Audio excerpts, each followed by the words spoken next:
Voters in the Osseo School District will be faced with a big financial decision this November. Kevin Miller has more on a bonding request for voters. New homes are popping up all the time in developing cities like Maple Grove. For Osseo schools, that'll eventually mean more students in classrooms. And we would have some buildings in parts of our district that could nearly double in size. This week, the Osseo School Board moved ahead with plans to bring a referendum to the ballot box. The $223 million request would fund major construction plans for the district's future. We're at a critical moment in the history of our school district when it comes to our facilities. Sort of a crossroads, because your decision coming forward will really set the course for maybe the next 20 years. Those plans could include a new elementary school in northwestern Maple Grove. The Maple Grove High School would also be expanded to meet population growth. Schools across the district would see security and classroom updates. According to district officials, if the bond doesn't pass, thousands of families would have their school boundaries change. Classrooms in Brooklyn Park, Brooklyn Center, and Osseo would grow increasingly crowded. The board was largely supportive of the plans, but some members were skeptical. I got to admit, I still have concerns about the tax burden on our district, the fiscal responsibility of moving forward with this. The board ultimately decided to leave the district's financial future up to voters at the ballot box. Those are, for me, decisions that are personal for scholars and families.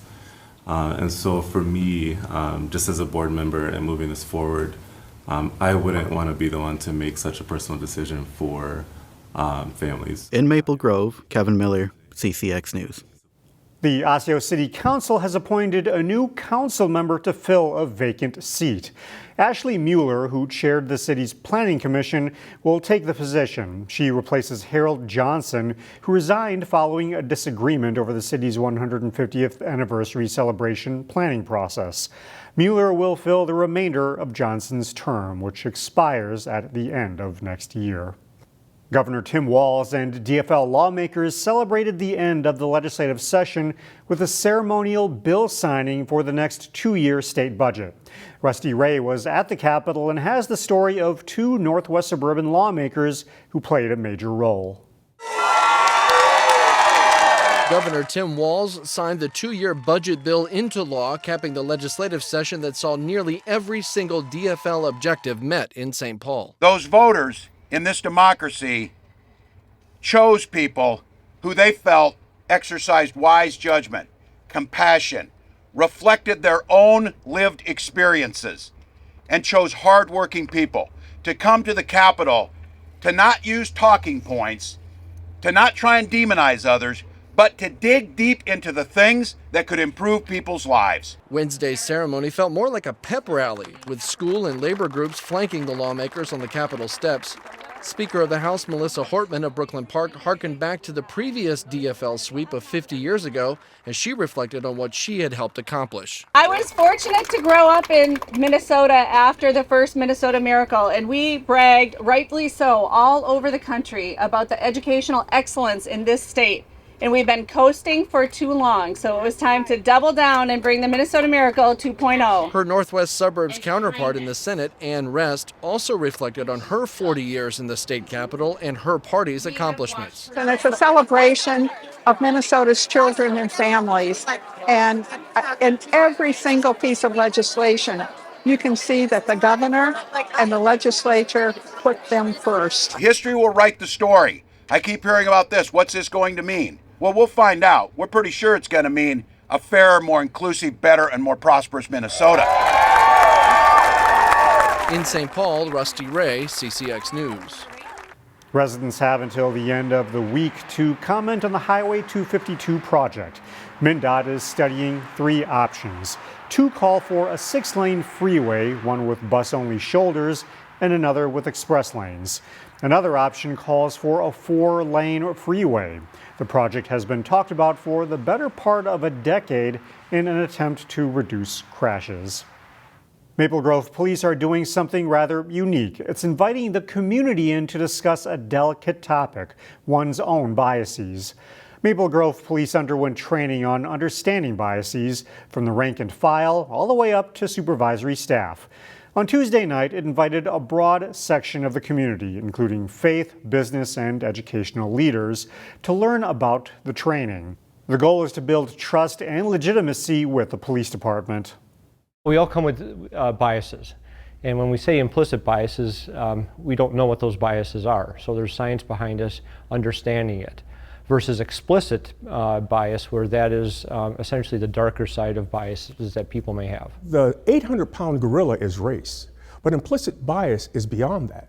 It is about gender, it is about size, it is about age, it is about recognizing from your life experience how you may be having an adverse impact on someone based upon your implicit biases.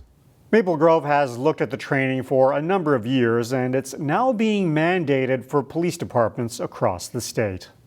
A local Rotary Club will help deliver thousands of dollars in scholarships to area students. The Rotary Club of Maple Grove partnered with Malone's Bar and Grill for fundraising.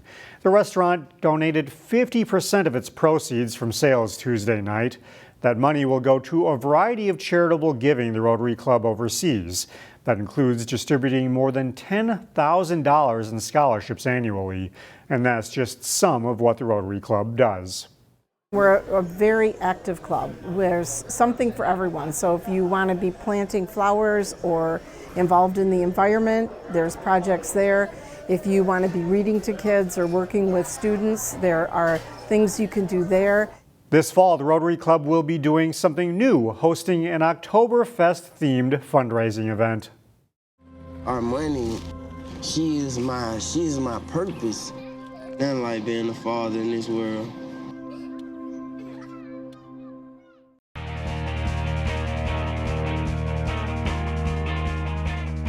The Wayzata boys tennis team lost a heartbreaker to Orono in the Section 5AA final last spring. The teams met again Tuesday for a spot in the state tournament. Jay Wilcox has the highlights. Top seed Wayzata hosts second seed Orono for the Section 5AA boys tennis title. First singles, top-ranked Colin Badoon of Wayzata's in the near court against Hugh Perrell. After a couple of backhands, Badoon gets around for a sharp forehand that Perrell can't return. Badoon rolls to a 6-2, 6-1 win for the Trojans. First doubles, Tanay Pangbori, the serve, and Aaron Badoon hammers the overhead. They beat Orono's Joe Kasner and Anthony Perrell 6-3, 6-3. Second singles, and Owen Scantz serves for Orono, then comes into the net. Rishi Ranjith with a couple of good returns, but Scantz wins the point with an overhead and takes the match 6-2, 7-5, but it turns out to be the Spartans' only win. Second doubles, Brad Hagan with the return for Wayzata that sets up an overhead for Jacob Salisbury. The Trojans duo wins 6-2, 6-0 over Caden Erickson and Max Scantz. Third singles, and Elliot Tisdale serves to Ragiv Amin. Amin with a good backhand to the corner takes the point. Wayzata dominates for the most part, winning 6-1 to take the section title. Jay Wilcox, CCX Sports. We're heading down the home stretch of the track and field season. Lake Conference athletes gathered for their conference meet this week. Jay Wilcox has more. Hopkins High School, the site for the Lake Conference Track and Field Championships. In the boys 1600, Landon Herring of Hopkins rolls to the win in a time of 4:20.32. Daniel McCullough of Wayzata is third. The girls 400, it's Brianna Schroyer of Buffalo setting a new meet record, followed by Emma Cavant of STMA and Sydney Drevlo of Hopkins. The boys 400 is close. Henry Risser of Hopkins edges Tate Songstead of St. Michael Albertville and Matthew Adams of Wayzata. In the boys 300 hurdles, Johnny Hubble of Edina pulls out the win, edging Avery Battle of Hopkins by 0.22 of a second. The girls' shot put goes to Katie Kelsenberg of Wayzata with a best of 35.5. She wins by tiebreaker. Back on the track, Wayzata's Hayes McMillan and Tyler Kissel go 1 and 2 in the 800 as they help the Trojans to the boys' team title. Jay Wilcox, CCX Sports. The last 2 weeks in May are filled with conference and section golf tournaments. Girls from one local conference teed it up Tuesday. Maggie Albers of Osseo teeing off on a beautiful day at Bunker Hills. The Orioles one of 14 teams competing in the season-ending Northwest Suburban Conference tournament. Park Center's Allie Blomberg with a long birdie putt on Bunker Hills' East Course third hole. She gets it close and would tap in for par on her way to a round of 80, which tied her for 7th place. Maple Grove is the top-ranked team in the state and has been the best in the conference all season. Peyton Anderson led the tournament briefly. The 8th grader shoots an even par round of 72 to finish second. The Crimson's Amelia Morton nearly drove the green on East 1. The junior chipping for eagle here. Gets it to within 4 feet or so. And she would drop that putt for a birdie. Morton shoots a 74 on the day and finishes in 3rd place. The Crimson are a deep team. McKenna Hogan teeing off on 3 East. Hogan finishes with a round of 80 and ties for 7th. Senior Julia Contreras, the lefty, with her approach on 9 East, gets it to within 8 feet. She shoots a 79, 1 shot ahead of her sister Maria, as Maple Grove wins 13 strokes ahead of runner-up Elk River. The medalist for the tournament, Blaine's Catherine Van Aragon. The defending state champion wins with a 5-under par score of 67. Section tournaments for golf are next week. In Coon Rapids, John Jacobson, CCX Sports. Find more prep sports games and highlights at ccxmedia.org and follow us on social media.